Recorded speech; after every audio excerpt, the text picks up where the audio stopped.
Hello and welcome back to my channel. Jacob Payton here, and today I'm talking about Book 3 of the Suneater series, Demon in White. For almost 100 years, Hadrian Marlowe has served the Empire in its war against the Celian, a vicious alien race bent on humanity's destruction. Rumors of a new king amongst the Celian have reached the imperial throne. This one is not like the others. It does not raid border world territories, preferring precise strategic attacks on the humans' empire. To make matters worse, a cult of personality is formed around Hadrian, spurred on by legends of having defied death itself.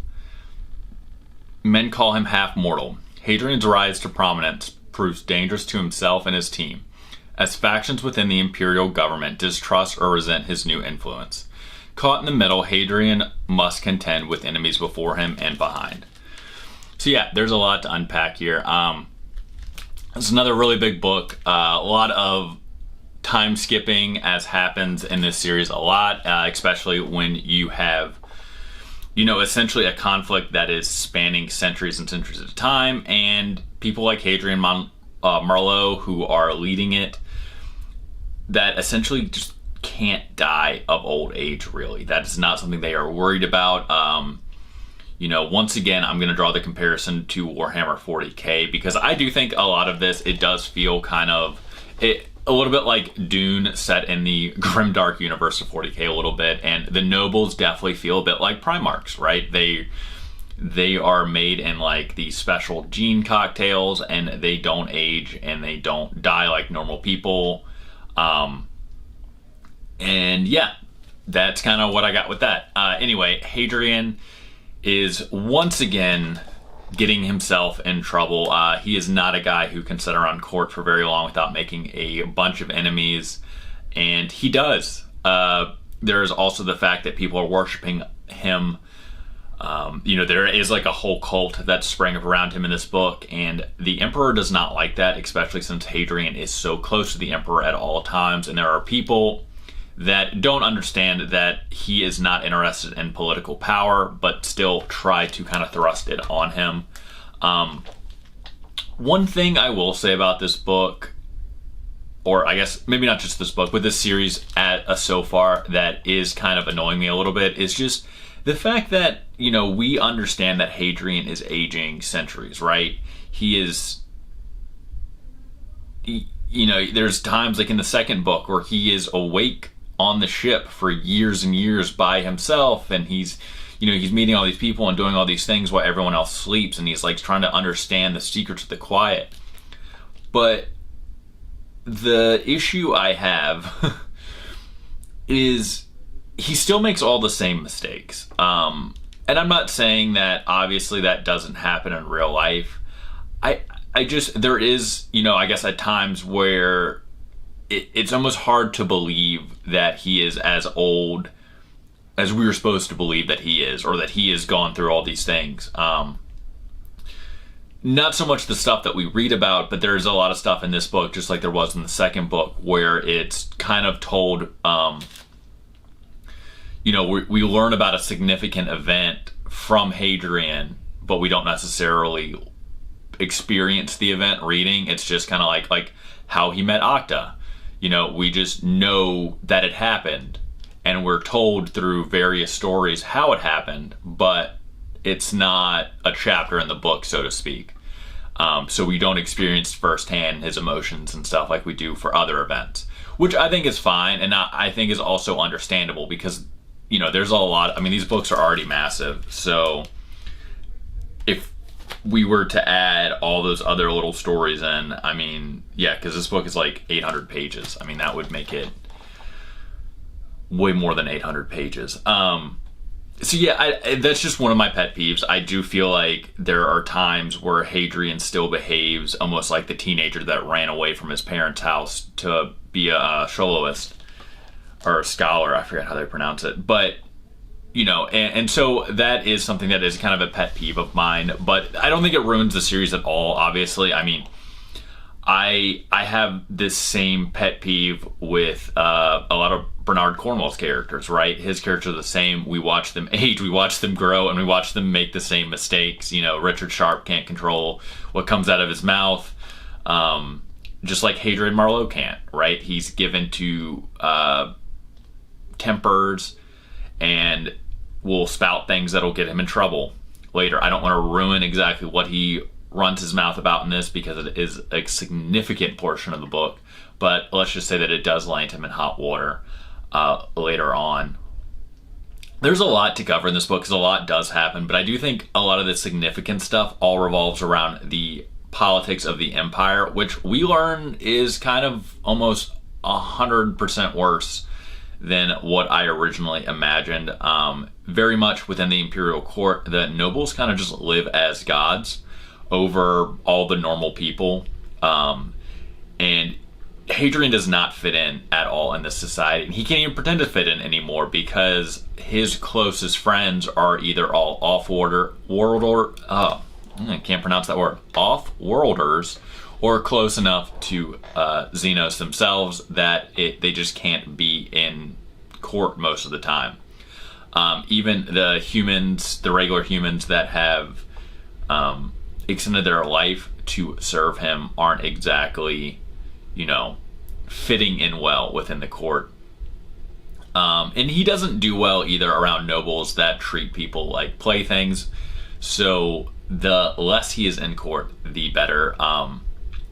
I do think I think this book builds up a lot of the tensions and enemies that we're going to see later on, because once again, I think, it's very much like Dune in the way that the most dangerous thing to the characters of Dune are other people within their society. It's not so much the people outside their society, it's the people that are going to see them as political and trade rivals. And because of Hadrian's successes, it really paints him as someone that needs to be taken out.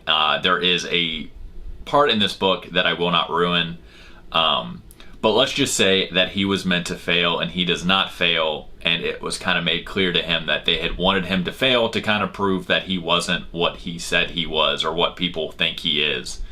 But of course, because he doesn't, it just makes him that much bigger of a political target. Now, we do also kind of learn some more Secrets of the Quiet in this book, so that was really cool. I'm excited to kind of learn more about this species. We also learn that there is an kind of like antagonist to the Quiet, and we're not given too much detail into that, but it is kind of hinted that the Celian might serve whatever this is. So I think that's going to be really cool to see happen. One other thing that happened in here that is kind of like painted out in the beginning, I should say, is that the Extrasolarians and the Celians, at least this new Celian prince, have brokered some sort of deal where they're now giving them weapons, which of course with the Extrasolarians means like overly modified Celian warriors. And yeah, the Celians are using new tactics. I mean, they're still terrifying cannibal creatures that come from space and raid and treat people like cattle. But now they're diverting from more like their hit and run tactics they were using on colonies. Now they're actually trying to take strategic points, and this makes them a lot more dangerous. Because they were already a very dangerous enemy. They're stronger than humans, and they also eat humans, so they're terrifying and, not something that's great for the normal human's psyche to see someone eating their comrades. So now, though, they're taking key strategic positions and planning. The Empire, which is already overconfident on the best of days, is walking into a lot of their traps. It's going to be very interesting, I think, to see how Hadrian deals with that. I feel like, once again, I know there's more books in the series. I have the other two pre-ordered at the library as it is, but I feel like this new Celian prince is being set up to be the big bad who Hadrian is going to have to fight to probably end the war, since it seems like this is the guy that is going to pose the biggest threat. And I say that, but the way this series is, it could be someone else by the next book, because once again, these books are big and a lot happens, right? I mean, and they span centuries. Most of the books just span years and years and years and years of time within the world. I still am fully committed to the series. I still am enjoying it immensely. I think it's still very different and very refreshing.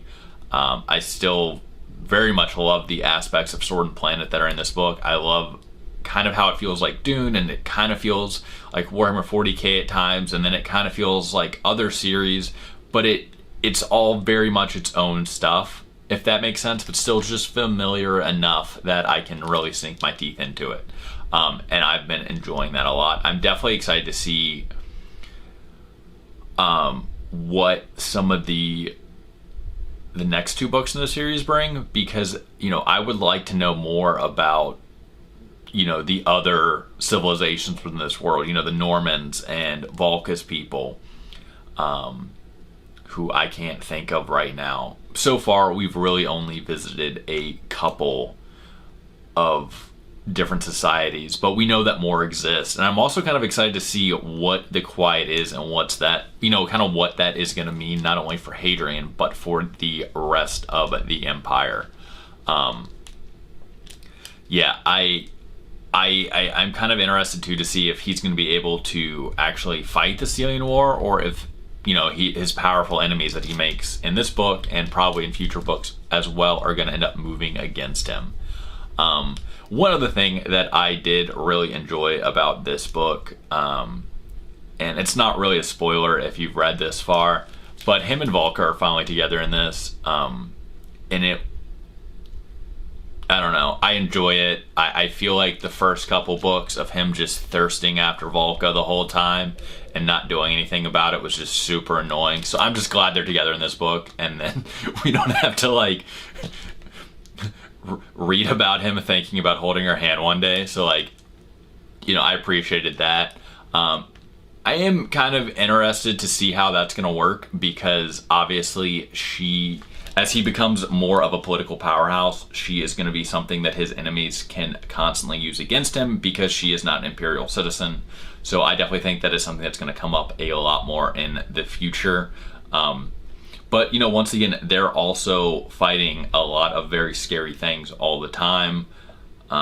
So, you know, knock on wood, everyone keeps being alive. I don't think this is... Well, it's not really a spoiler, because I would have told you guys if she died in this book. She does not die in this book. And I'm sorry if I put that in anybody's heads. You know, one thing I'm kind of interested in seeing more of, too, just going forward before I end this video, is I want to see him in more conflict roles, because while we do see Hadrian as pretty good at dealing with a lot of weird stuff, what we've seen him like in combat when he's leading people, I mean, he loses a lot of people. So I am kind of curious to see if that's something that is going to get better as time goes on, or if he is going to get kind of more cocky now that he has the whole half mortal thing going for him, and he knows that the Quiet won't exactly let him die if it's able to stop it. Because we've definitely seen Hadrian's temperament, even when he knew that he could die, is rushing headlong into things. So I'm kind of curious to see if that's gonna change over time, and if he's gonna mature any after this book. Because once again, everything that kind of bad happens in this book to Hadrian is kind of erupts from positions he puts himself into a little bit. Especially when it comes to dealing with the Empire. But yes, anyway, I am still very interested in this series. I'm excited to see what the next 2 books bring. They might be a little while before I post reviews of them on the channel, because once again, these books are door stoppers. But I'm still very engrossed with this series. And man, I really want to find more books like this, because I do love Sword and Planet. So if you know of any Sword and Planet like books, you know, let me know in the comments below. And if you've read the Suneater series or are reading the Suneater series and you like it, don't like it, also let me know in the comments. And, you know, as always, if you enjoyed this video, please like and subscribe, and I'll see you guys next time.